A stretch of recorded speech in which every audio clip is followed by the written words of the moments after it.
It's an important closing to today's sharing, important closing statement to wrap up the knowledge of today's sharing. So as we were talking about the scientific point of view when it comes to looking at the law of causality, okay? Once again, from a scientific perspective, it is the mental images that we have in our mind that will determine the good seed within us.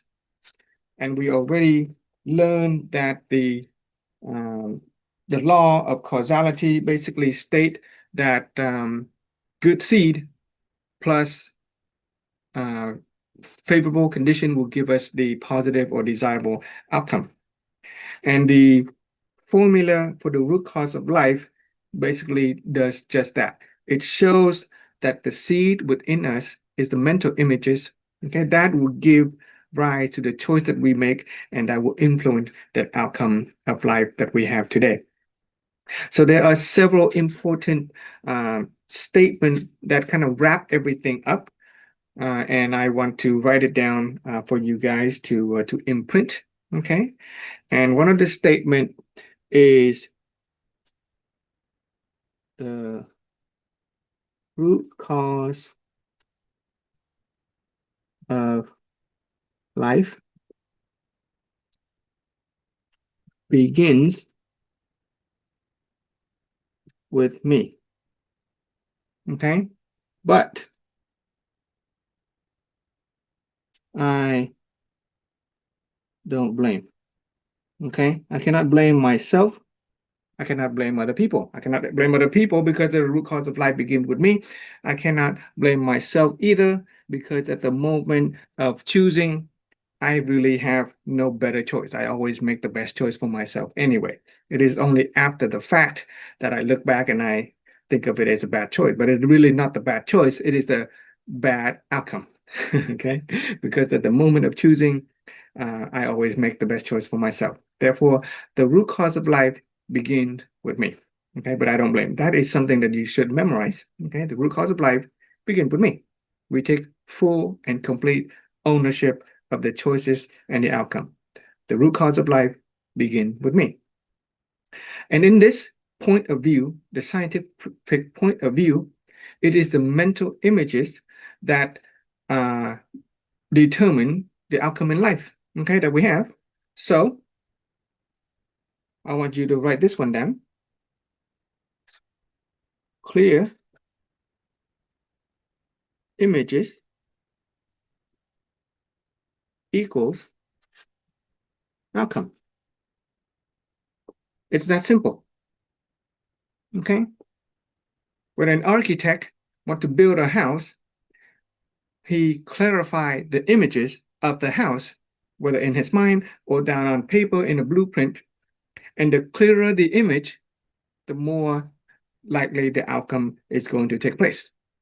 So clear images equal outcome. Okay, clear images equals outcome.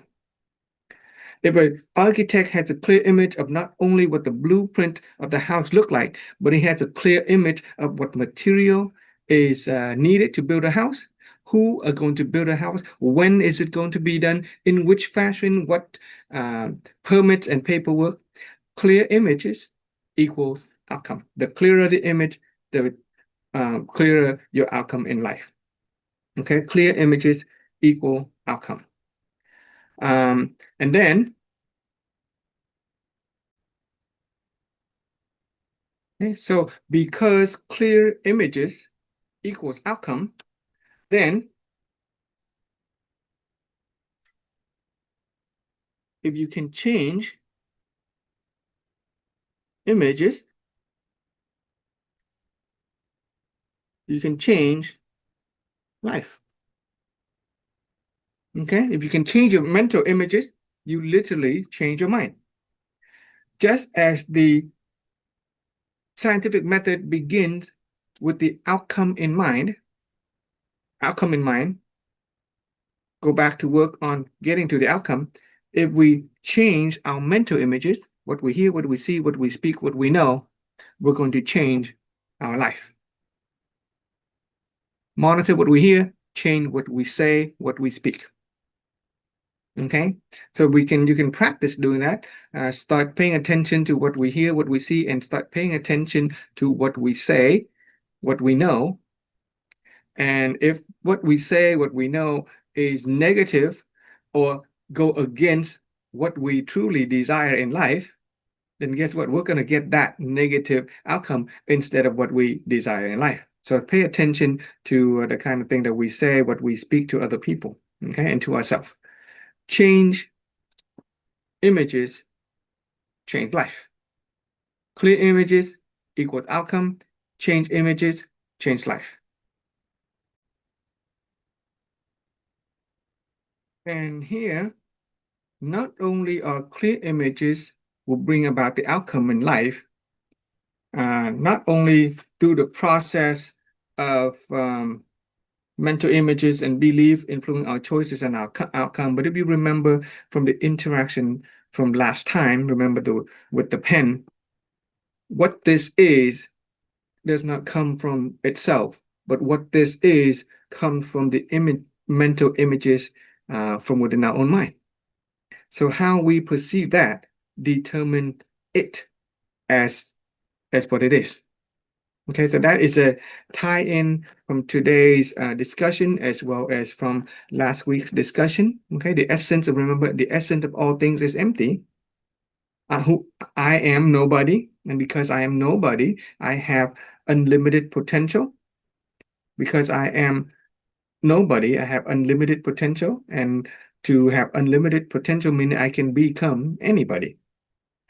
All things in life are essentially empty, okay, empty of meaning. All things are essentially empty, therefore it has unlimited potential. And because it has unlimited potential, it can become anything. Okay, so you can create your reality by changing our mental images. And that is the knowledge sharing for today.